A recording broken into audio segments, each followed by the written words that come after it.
Welcome to the Predictable Revenue Podcast, where frontline sales leaders teach you how to build and scale an outbound sales team. Welcome back to the Predictable Revenue Podcast. I'm your host, Collin Stewart, and today I'm joined locally by Jamie Scarborough. Welcome to the show, Jamie. Thank you. Nice to be here. Jamie and I have known each other since back in the day when I was building probably the best CRM system that ever existed. You were a kid. Yeah. You were literally a wonderkin. Yeah. I don't know about wonderkin, but I certainly was young. I was like 8 years ago. Yeah, absolutely. It was Voltage. Yeah. Voltage CRM. 100%. And so Jamie gave me a lot of great advice on sales and specifically on recruiting, and specifically about Voltage, like, this is garbage, don't do it. I don't think I went that far, but it was good. It was exciting. But I think you also made some introductions. You got me into one of my first, I think, like, speaking gigs that I'd done as a founder, which was around 8 years ago. They gave me a jacket, like a running jacket, and I still, it's not here. It's in my backpack. I still wear it today. But the reason why we're on the show today is Jamie is the co-founder at the Sales Talent Agency. This guy knows, I wouldn't say everything, but I'd say a lot about hiring salespeople. I know almost nothing about most things, but I know quite a lot about this. Yeah. Perfect. And the accent is just makes him sound like he knows everything. So maybe that's overcompensating. And so what have you hired now as a team? 5,300? We launched in 2007. Cool. So we've been around for 13 years. Obviously it's grown in each year, but these days we'll fill around 800 roles a year. We'll work on about 1,500 a year. Projects. So a couple of hundred clients each year. Those clients do tend to change at different times. Yeah. Because we're a bit of an emergency service for companies. You know, they don't use us kind of as their first resort. They want their employer referrals. Mm-hmm. They've got an internal team a lot of the time. So they'll kind of use us when they're struggling to find good people. Because that is, like, timing is such a huge piece, and we'll go into it a little bit later. Right. But yeah, 100%. And 800 people a year, man. Yeah, 800 people. We've got about 60 employees. 40 of them are pretty much full-time recruitment. Okay. We have our own small sales team as well that reaches out to companies and says, hey, you look like you're struggling to find people. So we've got a small kind of BDR, SDR team ourselves. Yeah. And we built that kind of around the Salesforce predictable revenue model, more like a software company. But yeah. You're welcome. Yeah, exactly. And then 40 recruiters. So that's really our core engine, is the hours, the quality hours of those recruiters. Yeah, because you're not going super wide at if you're placing 800 people a year, what is that, roughly 65, 70 people a month? And so you've got, with 40 recruiters on, that's like a person and a half. Yeah, a good recruiter, fully ramped up recruiter, could theoretically fill around 8 roles a quarter. So around 32 a year, if my math is right. Gotcha. Some of them will do less because they're much bigger roles. For sure. So we'll do everything to executives, and you got to think the majority of what we do is headhunting. Mm-hmm. And that is a lot of outbound calling. Yeah. And it's very, very time consuming. A typical project we'll work on for at least 50 hours. Okay. Yeah. Gotcha. And so I'm curious, because I know obviously you guys are hiring quite a few, and it's across the spectrum from, the senior sales leads, which need to, that's a pretty onerous process, I imagine, all the way down to, the account execs, which is probably a little bit more lighter weight. Even lower, not lower, but even younger or earlier. Gotcha. BDRs, SDRs. We actually founded something called the Great Canadian Sales Competition, which is the biggest student competition in the country. 4,000. I think there's been like 13,000 students in the last 6 years that have gone through it. Nice. From 80 schools across the country. So, and that's just literally to get those early stage salespeople that can come into companies for BDR, SDR, inside sales kind of stuff. That's cool. I'd love to go in that sometime. Dress up as a high schooler. We'll get you as a judge. We'll get you as a judge. It'll be great. Cool. Mm-hmm. That'd be fun. So where I'm trying to lead this is, like, how do you look at your hiring process? Because that 800 people a year, I'm getting stressed just thinking about trying to place that many people. Right. Well, we obviously don't have any say actually in who our client hires. They can decide for themselves. Mm-hmm. But what our job is to fill the funnel. Mm-hmm. We are responsible probably for presenting around 6 quality candidates to them for their roles. It normally takes us about 5.2 candidates presented to close a role successfully. Yeah. So we'll typically do 6. Sometimes we can do 18 or 20. Sometimes we can present 3 and we get a great hire. And if it's a particularly tricky role where it's a very, very defined profile, it may be much less than that.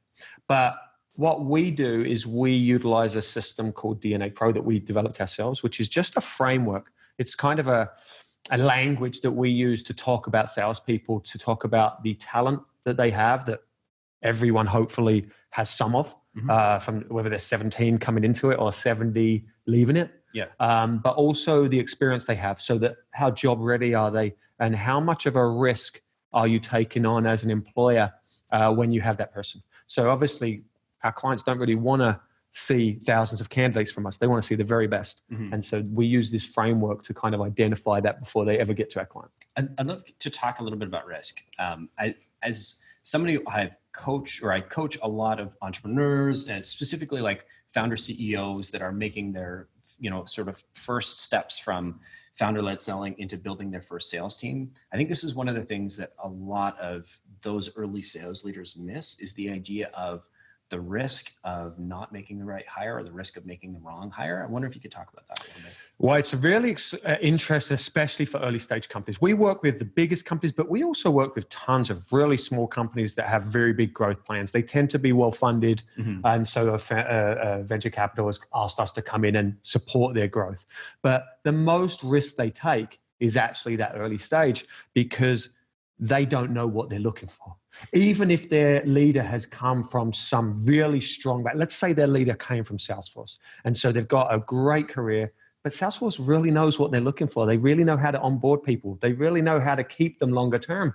And so when you go and start another company that doesn't have that infrastructure, that hasn't quite figured out its value proposition yet, that hasn't got all the marketing tools and all of it can be a lot riskier.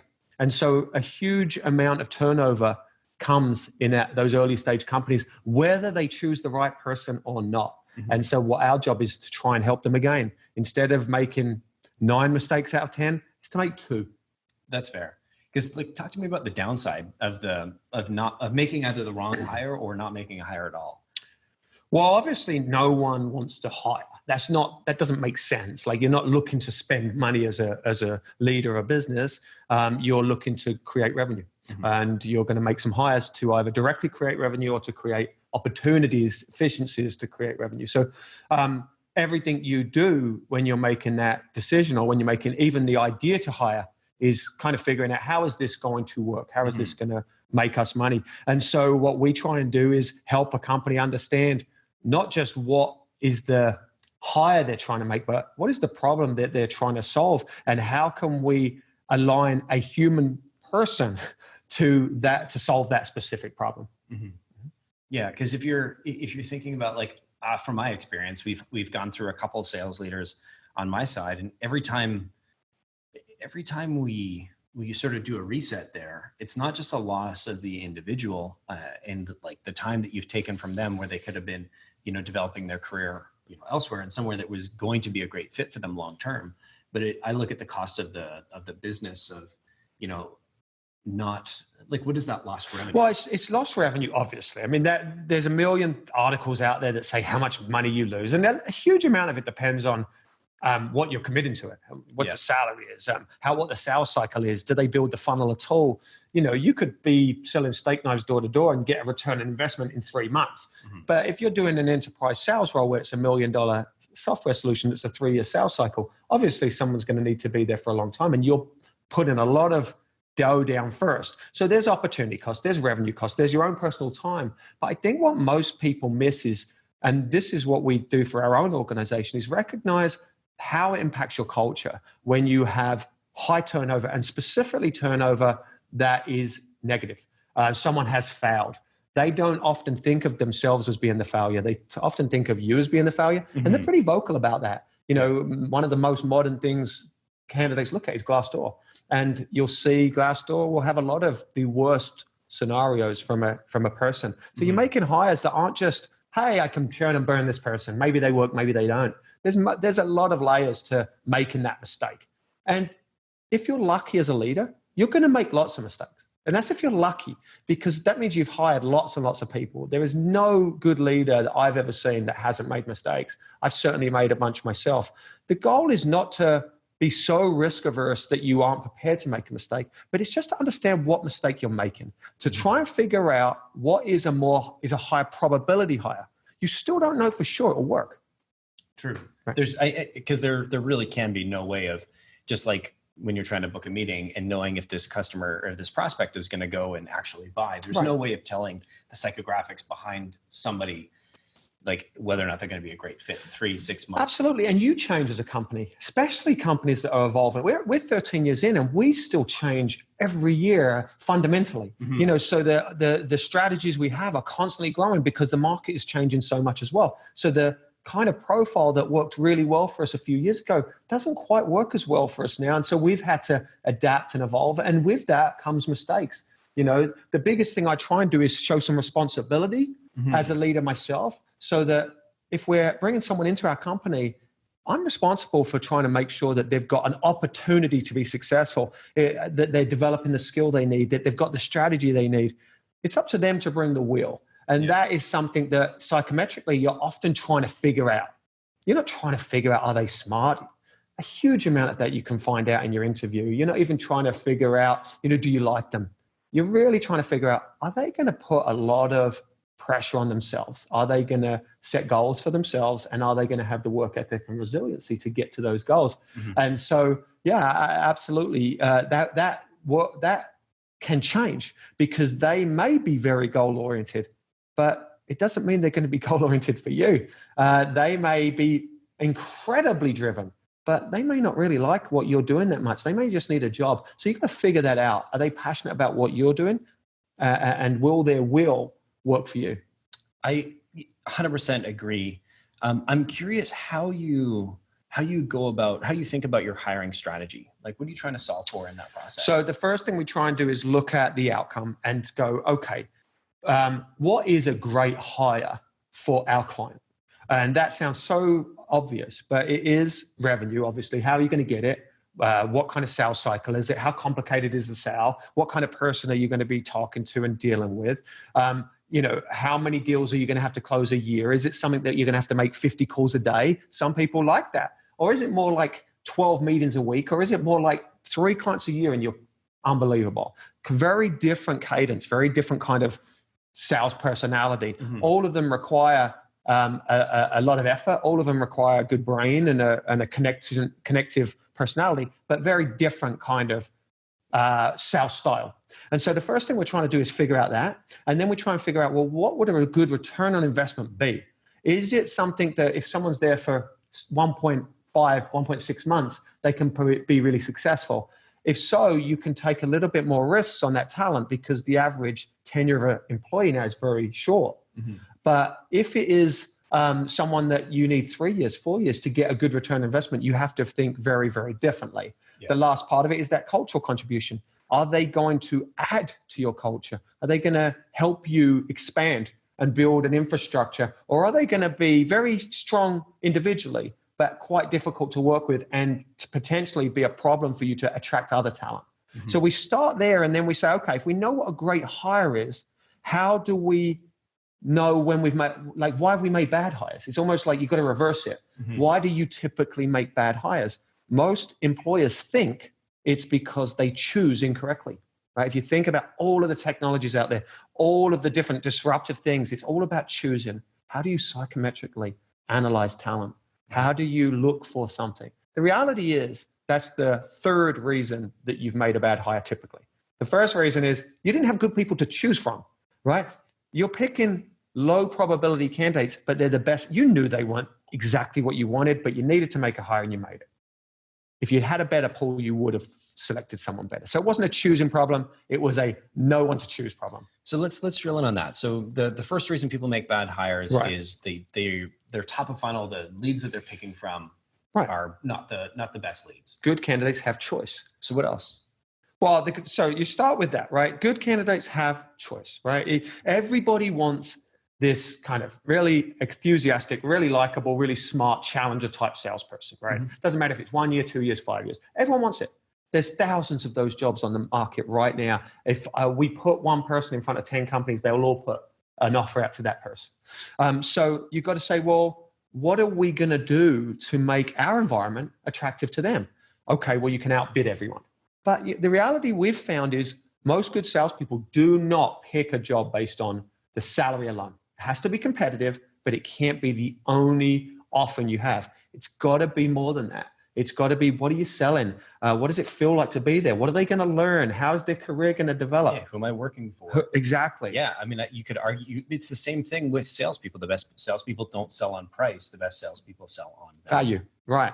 And so you go, okay, well, I know I can be attractive as an employer, but there's thousands of employers out there. So it's not enough just to have a message. You've got to have a sales team, recruitment, to go out and actually tell that message. Some of it's going to be done for your employees or employee referral. Some of it is going to be people who know your brand. Some of it is going to be you can advertise on a job board, or some of it is going to be your internal team, or a company like ours going out and tapping people on the shoulder and saying, hey, you may not be actively looking, or you may not have actively thought of this company, but let me tell this story. And so it's being able to find the right talent, being aggressive, thinking of recruitment as a sales function, not an HR function. And then going, well, it's also marketing. Good people have choice. I have to figure out what is it about our organization that has a employment value proposition for them. So, well, because you want top performers. And when was the last time a top performer went, I just did 240% of my quota last year. I think I'll look for another job. Right. That's just not a thought that ever occurs unless there's a reason why, like, oh, I hate my boss, or, there wasn't something like else for me. There wasn't, even top performers making hundreds of thousands of dollars want to evolve. They get bored too. And so you've always got to think, well, I want to provide them money and great opportunities, but if it's stagnant, if a really driven person feels like they've got nowhere to go and all it is a paycheck, I've been in that spot where it's just not enough.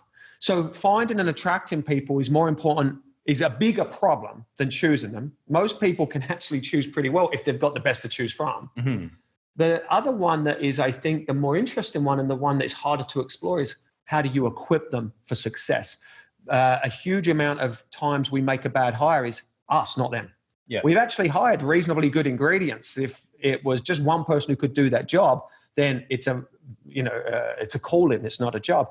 So we got to say, okay, well, how do we make it so that top 10% talent, not top 0.1%, top 10% talent can actually do really well here? Like, what is that? What is the needs? We always call it like the Maslow's law, like the hierarchy of needs. What is the hierarchy of sales needs? What do you need early? And I'm going to create a career at that company. Love it. And I'll be honest. We've certainly made hires that square peg round hole, here, predictable revenue, and they've gone on to do amazing things. Right. And they were super talented individuals. It was just, if you're looking for a certain type of wrench and you find a screwdriver, right? That's right. It's not going to help you get the job done. Some salespeople are really strong when they've got a very well-defined value proposition. A value proposition that says clearly what problem is solved, clearly why it's uniquely able to be solved by you, and clearly there's proof, there's case studies, there's reference letters, there's testimonials. If some salespeople thrive, they absolutely kill it. But they may struggle in an environment where they have to be a little bit more marketing focused, where they have to find that value proposition, where they have to build. It's a little bit more evangelical. Yeah. I was always the reverse. I struggle with a already fundamental. I'm not as good as some salespeople personally when everything's figured out, but I'm really good at figuring it out. I'm good. I'm the good first or second salesperson, not the 200th. Fair. But that's why a lot of the times you'll see someone go on really well. But sometimes it's not even just that. It could be, the infrastructure at that time just wasn't figured out enough for them. So many times, every time someone leaves our organization, I try and think, should we never have hired them? Did we hire them and it was the right journey? They had a great journey. Or could we have done better? And we have way more on the could we have done better losses than anything else, right? Nearly all the time we should have hired them. It's very rare that I've said, you know what? We were right. No, they were good talent. We just weren't ready, or we weren't investing enough, or we got a little lackadaisical, or we kind of let things go, and it was our fault. And sometimes it is the natural progression from you hire somebody amazing, your company is only growing at a certain rate, there are only so many new opportunities that are there for that person that wants to take the next level. And if you've hired a rocket ship, trying to keep them here is not going to be the best thing for them. And so the natural next step is sometimes out of the company. Well, and it comes back to that idea of the cultural fit for your business, because when you're starting your company and you're growing it, you don't think about territory alignment that much. You don't go, hey, we're going to make sure that the 30th person has still got good accounts. You kind of go, hey, let's go, free for all. Go, go, go. Put it in the system, you own it. And the next thing you know, you've kind of created a bit of a roadblock for yourself, a bottleneck. And that's why it's so important to hire people and explain to them that their territories will be changing if we're lucky. Mm-hmm. If we do well, your territory is going to change. That's how it's going to work. When you're going to start off with blue skies, but those skies, ideally, if we all do a good job, are gradually going to get split up by more and more and more and more people. And you need a salesperson who culturally believes in that, wants that, is contributing. They see growth of the infrastructure as their success, not just their pocketbook. Mm-hmm. And so this is the last piece of that sort of equip. Yeah. So we call it find, attract, choose, equip. Face. Originally was going to be called, when I wrote it, it was find, engage, choose, equip. But that was feces. And I thought that wasn't going to quite be as attractive to the market. So we called it find, attract, choose, equip. And again, every acronym we create is pretty stupidly simple, but it's designed to be stupidly simple just to give us some framework for our clients to think about. It's not enough just to think, get us good people. Great, we can get you good people. Can you hire them? Will they want you? Do they choose you first, or is yours the last choice and that's what they chose? And when they do, what are we going to do to make, we got a guarantee. If they don't last with you, we have to replace them. So it's in everyone's best interest to make sure it lasts. Mm-hmm. Even if they pass the guarantee, you're not going to be a very good client of ours long-term if everyone leaves after 6 months. We need to work together to figure out how do we make a long-term successful hire so that I've got a long-term client and you're building your business. Because it comes back to when you're hiring like if I'm thinking about hiring you, I'm not thinking about obviously the job to be done is hire this individual. But I don't necessarily care. Like you said, I'm not trying to buy people. I'm trying to buy more revenue. Exactly. Yeah. And if the result is only lasting 6 months, I'm going to say, okay, well, Jamie's a crappy lead source for sales talent. That's why we talk about great hires. And it sounds so facetious to say like, well, great hire. It's so easy. But what I often will try and work with our clients on is when we ask them, what is a great hire for you? They will pick someone recent. And I'll say, well, they're potentially a great hire, but they haven't done enough yet. Why are you not picking someone who's been here 3 years, who's been a top performer? Yeah, they're not as shiny and bright as you, but that was the result you're looking for. So now we know what our result is. Let's work with that result, because if someone comes in and kills it for 2, we've all had that as leaders. Someone who comes in, sets the world on fire, and they leave after 6 months. And all we want to do is find another person like that. And it's like, well, why do we want to necessarily replicate that when the result is probably going to happen again? If we're not enough for them now, we're not going to be enough for them in the future. 100%. I've been that rep a number of times. You come in and I've been 200+% quota the first year. And then the year 2, I'm like, I'm bored. I'm going to go find something else. Right. And it's like sales, that account exec role long-term is not something that I was really great at maintaining that focus at. I was similar to you. I really loved figuring things out, figuring out the creativity of it. Exactly. It's the challenge of trying to bring something new to market. But then once we had it figured out, it was like, and I met you relatively young for you. And it was pretty obvious pretty early that was never you weren't going to be someone, fit in really well unless you were running it. And I think that's a benefit. That's not a negative, but it takes you sometimes a while to figure it out. And sometimes you've got those people and trying to figure out how to, should we hire them? Should we optimize for hiring that individual or optimize for hiring somebody that's going to stick there for 2 to 3 years? Absolutely. But one of the things you want to do is make an environment that encourages people like you.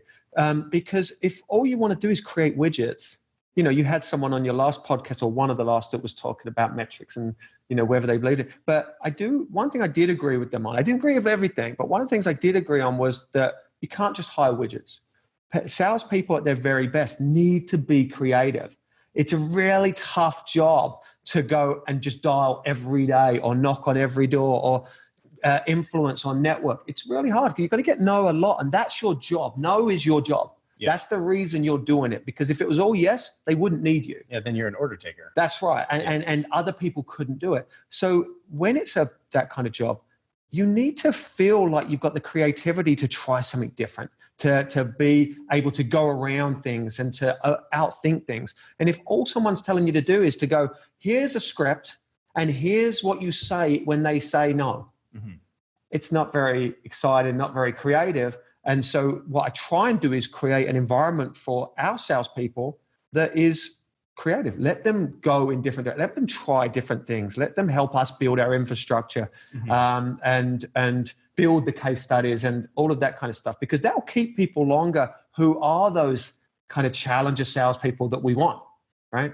But challenges are challenges for everyone. If you're trying to make an environment there where they've got nothing to do, nothing to change, it can be annoying. 100%. And I think it comes back to what you said earlier, which is know what you're trying to solve for from the get-go. I'm curious, your company about 60 people, you're hiring about 800 people a year. I'm wondering what your internal hiring process looks like. So we have a bit of a benefit in that we see 18,000 salespeople a year at different levels, and they see us. So without ever applying to us, we do have people that come through our doors who are like, I want to do what you're doing, which is a huge benefit for a small company like ours. We'd never normally have that. So you get to see it like the top of all. That's right. Well, the finding for us is a lot easier. The attracting is tricky because you got to think, yes, they see us. Yes, they like us. But every single day they see 5 other jobs as well that are looking for them. So a huge amount of the people that leave our organization will go to one of our clients. Do you at least get the finder's fee for? Well, that's my business partner would say yes. That's a tough one to answer. I mean, if a client is like very good client to us and they are honest and open with us, hey, what are you going to do? As you said, I can't stop someone from going with their career. That's their life. Yeah. Just because I want them to stay for the next 25 years, it doesn't mean that's their path. I got to be accountable for keeping them. Not their responsibility isn't loyalty, right? But yeah, so we have a very good opportunity to find good people. We do attract them well for our size, but they've got a lot of competition every day. Where we have to focus aggressively is on choosing, because our job is a really tricky job. Like imagine a sales job where everything shifts all the time. Your value proposition changes all the time. You're working on 5 different jobs, which you have to be able to create a value proposition for every single week, month. Your candidates, which are your product, can choose to not be there. You can get all the way to the end of the sales cycle and your product decides it doesn't want to be sold. And so it takes an incredibly resilient person. And 50% of the projects we work on, if we're doing a great job, don't result in revenue. We're called contingency agency, which means we charge only if you fill a role. 50% of the time we don't do that. So that means 50% of the time that person could have worked 50 hours and make nothing. Now they make their salary, but but you're in it for the commission. You're in it for the commission, in it for the problem solving, in it for the complexity of it. So we need problem solvers. To try and find problem solvers, we know you're not just going to win in our business just by running a wall as hard as you can. You've got to be able to outthink things. So we use assignments. The best thing, there's loads of different tools out there. There's different top grading interviews, panel interviews. There's online assessments. But the biggest things that we've found for us is a unique assignment. Every single candidate that comes through our doors does the same assignment. It's designed to test them in a few different areas, make them replicate a little bit of the job that they're going to have, so that they can decide for themselves if they like it. And then for us, it gives us a chance to work with them and figure out, do we like them? Did they work hard on this? Even if they were wrong, were they wrong in a great way or were they wrong in a lazy, boring way? If they were wrong, great, because we can fix wrong. We can't fix passion. We can't fix whether we want to work with them, and we're going to be excited to see them on day one. Totally. So that's what we do. And so what does this assignment look like? Can you walk me through from like start to finish? Yeah. So we do a 4-part assignment. If you think about the job we have, as a recruiter, it is project management, it is sales, it is marketing, it is researcher. So we use 4 different parts to replicate that. The first part is typically a marketing-based task. It could be as simple as, hey, compare us online to our competitors. Tell us what we think we're doing well and what opportunities we're missing. Very wide open thing, but they can come around and think about it. Good thing for them there is they have to research us really well. And they also have to look at the industry and see where we position ourselves within the industry.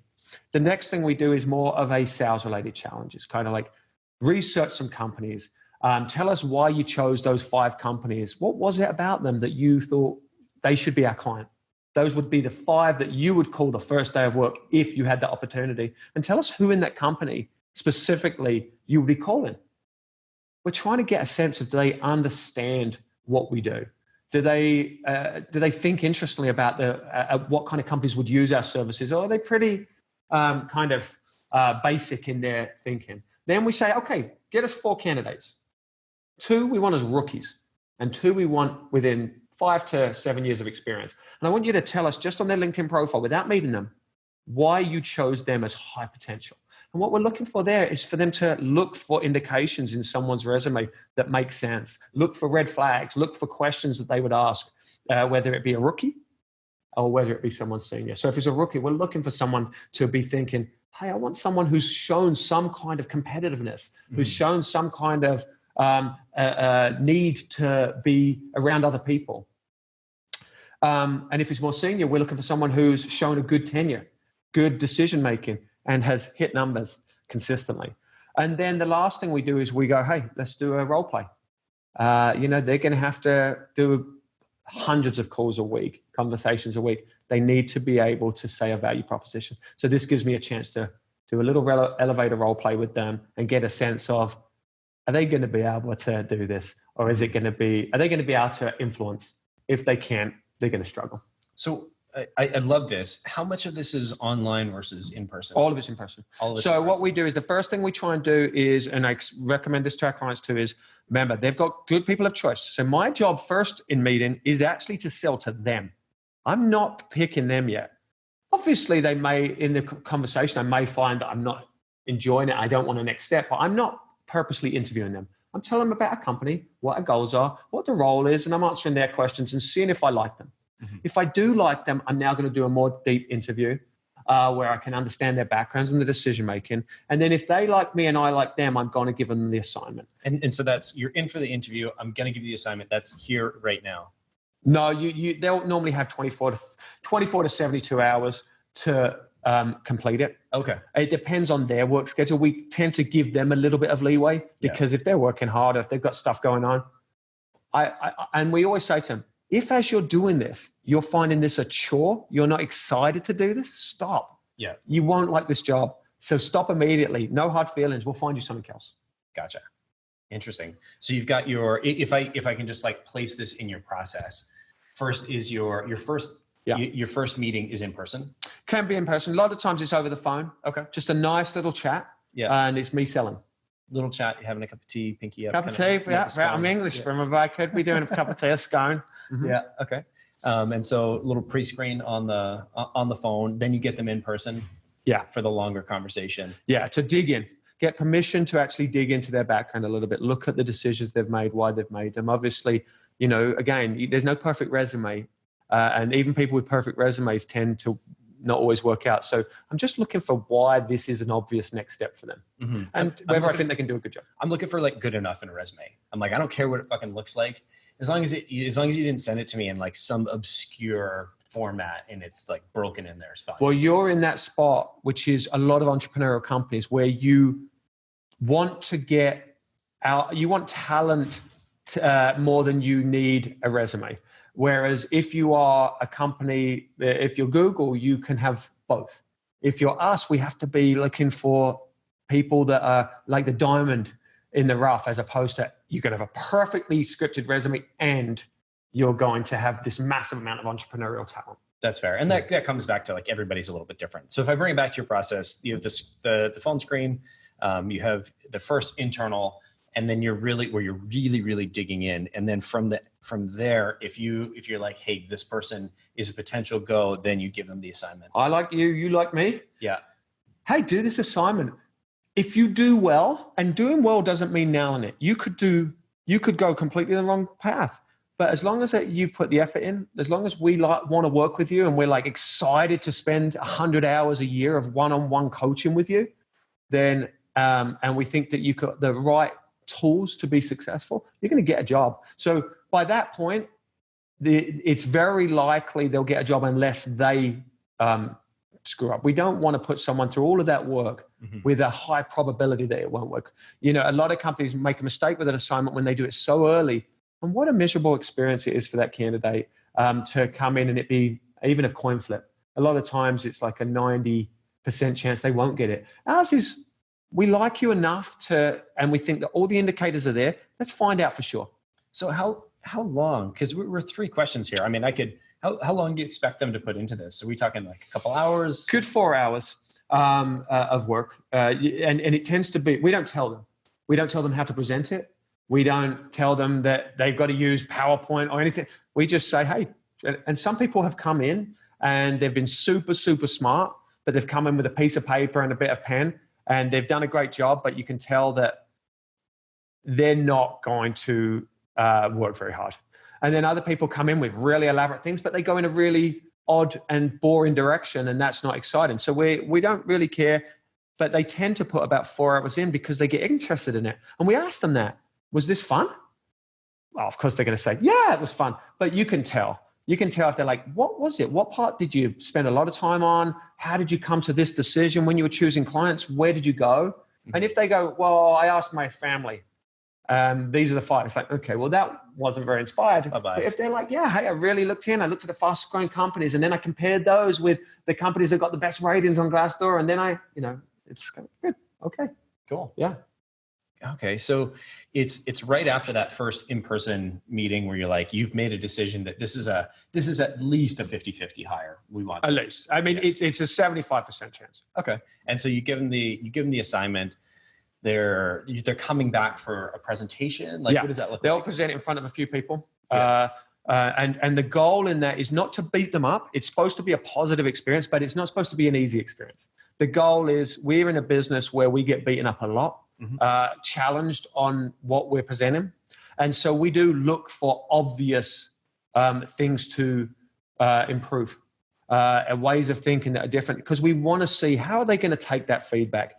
Are they coming into this going, I'm right, you're wrong? It's really hard to develop that kind of person. It doesn't mean they can't be successful somewhere else, but again, they may be more successful in a place which is a little bit more rigid. Ours is a place that requires entrepreneurialism every day. You have to think like a business within a business. You're making decisions about your accounts, about your contracts, about your candidates that are very intricate, very gray. And so you need to be able to be very thoughtful and be able to show integrity when it's not always easy to. And so we're looking for people that can think and adapt and will listen to the feedback and will absorb it. They may fight on it. That's good, but they won't fight on all of it. Interesting. And so what are some positives? What are some positive and negative signals that you're looking through? Because you're basically saying, hey, do this homework, and then they're gonna come in and present, and there's a panel of people, which is intimidating. Yeah. And then you're gonna question and challenge their line of thinking to understand. Yeah. We're looking for that moment where as soon as they realize they could have done it differently, it's exciting to them. It's not depressing. They're not broken by that. You can see a little bit in there where they're mad at themselves, but they're like, that will never happen again. I will remember that for the rest of my life. I remember when I was younger, I had a boss. I was working for Monster at the time, and the boss was named Gabriel, and he asked us all to come in and present a value proposition for Monster. And I came in and I was a top sales performer, came in and very arrogantly told the value proposition. And he quite rightly beat me up because he said it's too generic. Now, how long did he actually beat you? Yeah, up, he was a lot tough. I'm 6'6", but he was top. Jersey, then gave he did. He just made me feel really, really small in my way, in the best ways, in exactly what I needed at that time, which was a little bit of hubris. I was, sometimes you can get really up on yourself because your results are so good.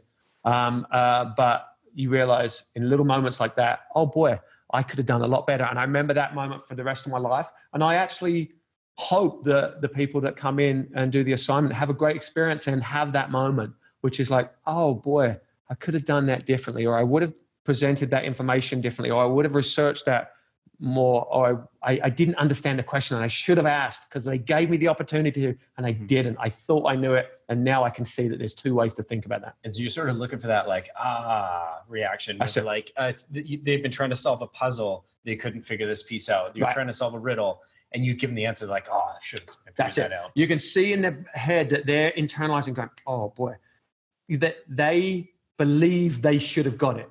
You know, they are mad at themselves. Like, I can't believe I didn't get that crossword clue. I know that answer, that Jeopardy answer. I knew it. Yeah. And so it's exciting to them in a way. Yes, it's annoying, but it's also like, oh, you know, like an energy moment, which is what you're looking for. Because what you don't want is someone who is like sycophantically following. Yes, okay, great. Because that's just, they're never going to come back. And they're too far away. They're not engaged, right? Yeah. They're like, I'm presenting, here's what I think you want to say. Yeah, teach me.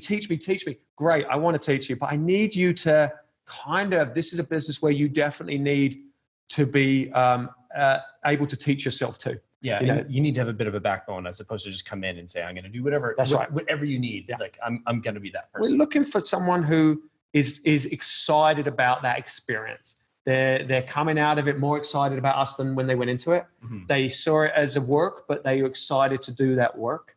They did pretty well on all of it, because if they didn't do well on one thing, it can be a problem, because it is a very well-rounded job. And it's something that we can't always teach those things. And so, yeah, I'm looking for someone who is inspired by it, just like we are, because I want to go to work on someone's first day really excited to invest. Mm-hmm. And it's not the money. Yeah. You know, it's, we've done this enough now. It's not the money. It's, do I want to work with that person? Am I excited for them to represent us? Do I think they're going to be amazing problem solvers? Could I see them as our best employee? Like right now they're our newest, but could I see a scenario where they could be our best?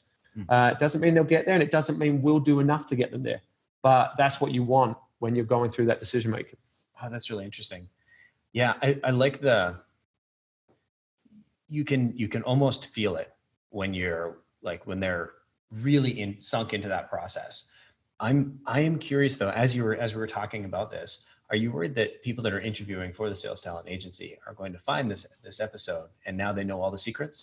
Well, I think that we've written so much stuff about this kind of thing that I'm sure they can find it. And also a lot of other people have gone through it and they're smart. They'll go and talk to one of our people. And a lot of times they come from employer referrals. So I'm not too worried, because I can always tell when someone's really excited about it. That's why we don't do a 30, 60, 90-day plan, because they're so easy to replicate from someone else's. I've seen pretty much everyone that's ever been done for sales talent agency. I know when it's new, mm-hmm. and I know when it's been taken somewhere else. Gotcha. And so last question here, because I really appreciate you coming by, and I know you've got lots to get going to running a 50-person business or 60-person business and all. Did 10 people leave since I got here? Because that could be a problem. Since we've been doing this podcast, your customers are very happy. You just earned 10 more commissions. Excellent. Yeah. Good. Somebody made quota by selling off your internal people. I'm curious how this has evolved over the last 13 years you've been doing this. Well, it's really interesting because for the first 10 years, we really were very defined, like entrepreneurially. Like everyone, it was a very flat organization, mm-hmm. And we did well, but it really relied very much on the individuals and not the infrastructure. And in the last few years, we've really tried to develop that infrastructure. Mm-hmm. We've had some successes with that. We've had some challenges with that, just like every company. But I think what we're trying to do right now is to figure out a way where we can get creative, entrepreneurial people working effectively in a community, because that's the strength of our business. One recruiter on their own can be really strong, but 60 together can share a massive candidate pool and client base that makes it so much more effective and efficient. So that's what we're trying to do right now. Right on. I can appreciate that. It's a much different environment, one, to hire into, two, to work in, and three, to manage when you are a 2-person shop versus a 20, 30, 40, 50-person shop. Yeah, the biggest thing that we've decided this year was, look, people can be successful fairly quickly on paper, but to be a really great recruiter where you actually have to help your clients solve the problem, not just provide them candidates, takes years, literally years. And so we've got to invest that time. We can't afford to have 2-year people. Mm-hmm. We have to say 5 years. We're going to make a career of it. Now, some of that is picking the right person. Some of it is us trying to find a way to act more like a law firm, where someone can come in and can become a partner not just an employee, so that there's a real opportunity. There's that growth. That's right. Yeah. Because the people we want are people that theoretically could do it themselves. We've got to give them a reason to do it with us. And I think that's the biggest reason. The education, good money, obviously, and a long-term exit.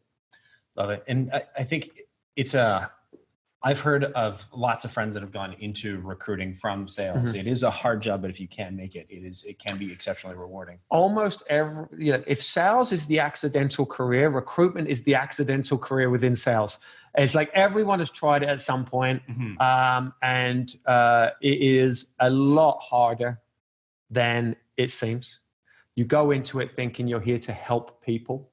That's very rarely what you're doing. You're trying to find the best of the very best who have choice, and you've got to try and persuade them to choose your client. It's a really tricky job. Well, Jamie, thank you so much for joining us today. Glad you're doing so well. Thanks, man. I really appreciate that. If people are curious about finding more about your face, not literally your face, but the face that we talked about, find, attract, choose, equip, and not feces, which I argue, would have been better. They would have talked about, what's the best way they can find out more about the things you do at Sales Talent LinkedIn, Agency? you can, Jamie Scarborough. You can also go to salestalentagency.com. Cool. Pronounced just like Scarborough, Ontario. Just like Scarborough, Ontario, or Scarborough, England. Yeah. Not Edinburgh. Not Edinburgh, no. Yeah, although my mum does say it's supposed to be Scarborough. Scarborough. But I don't know. We call it differently here, so I guess I've evolved. Right on. Yeah. Thanks so much for joining us. Thanks, everybody. We'll see you all next week.